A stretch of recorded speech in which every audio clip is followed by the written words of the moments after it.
Hola compañeros, mi nombre es David Herrera y en esta ocasión les voy a hablar de los procedimientos para reducir el capital social.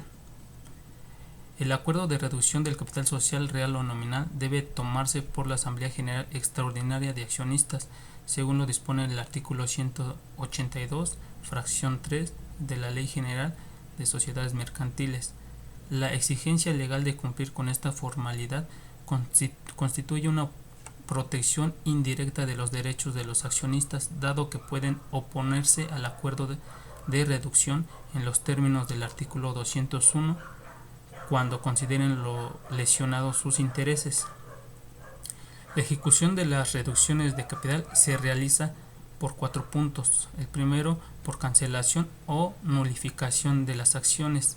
En el caso de reducción del capital social mediante reembolso a los accionistas, previsto en el artículo 135, la designación de las acciones que hayan de cancelarse o nulificarse pueden realizarse por sorteo, a prorrata o conforme a lo estipulado en el contrato social, según ya apuntado a ocuparnos de la protección de los derechos de los accionistas. El segundo punto, por extinción de las acciones.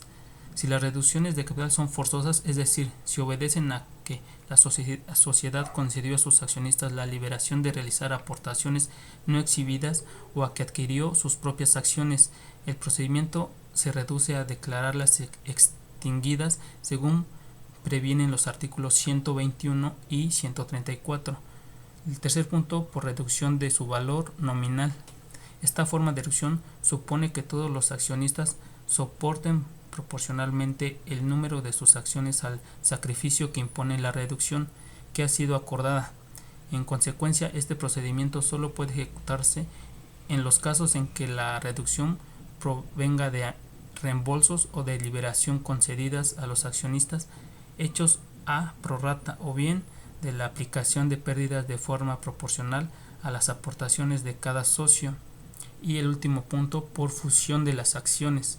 La reducción del capital social por fusión de acciones se realiza mediante sustitución de un número determinado de ellas por otro menor de igual valor nominal. Casos especiales de incremento de patrimonio social. En este caso tenemos dos. Cuando los socios realizan aportaciones para reintegrar el capital social que hubieran sufrido menoscabos por pérdidas, aquí lo encontramos en el artículo 18. Y el segundo, cuando los socios realicen aportaciones para futuros aumentos de capital, aquí lo encontramos en el artículo 116.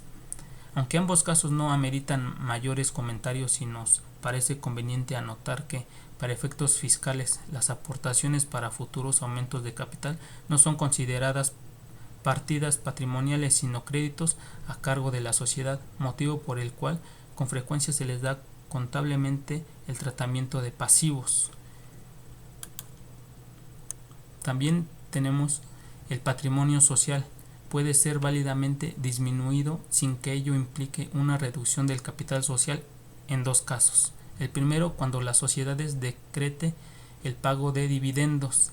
En otro lugar, nos hemos referido al derecho que tienen los accionistas a participar en la distribución de los beneficios y a los requisitos que deben cumplirse para que tal distribución sea válida, por lo que no habremos de insistir en este punto. Empero nos parece pertinente hacer notar que el derecho a participar en la distribución de los beneficios recibe en la sociedad anónima el nombre de derecho al dividendo y que como consecuencia de su ejercicio se produce una disminución del patrimonio social porque el reparto se aplica precisamente contra la cuenta de utilidades que, como es sabido, forma parte del haber social. El segundo caso, cuando acuerde amortizar sus acciones con utilidades repartibles. Las reglas de amortización contempladas por el dispositivo legal en cuestión y en el artículo 137. Ahí en el artículo 137 nos las menciona, son las siguientes. La amortización deberá ser decretada por la Asamblea Extraordinaria de Accionistas.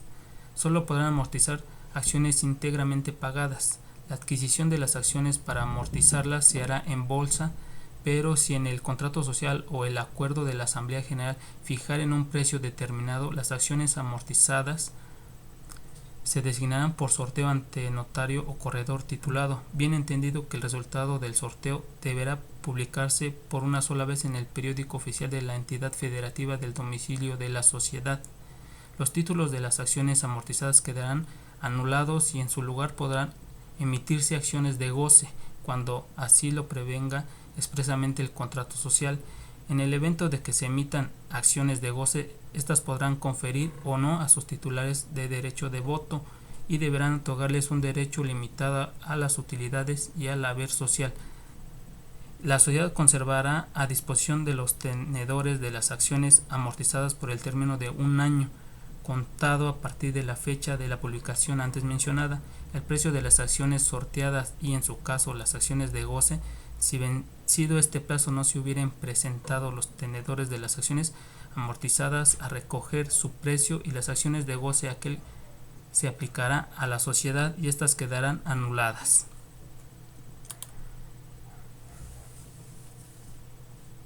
Tenemos dos teorías: teoría del dividendo extraordinario y teoría del reembolso.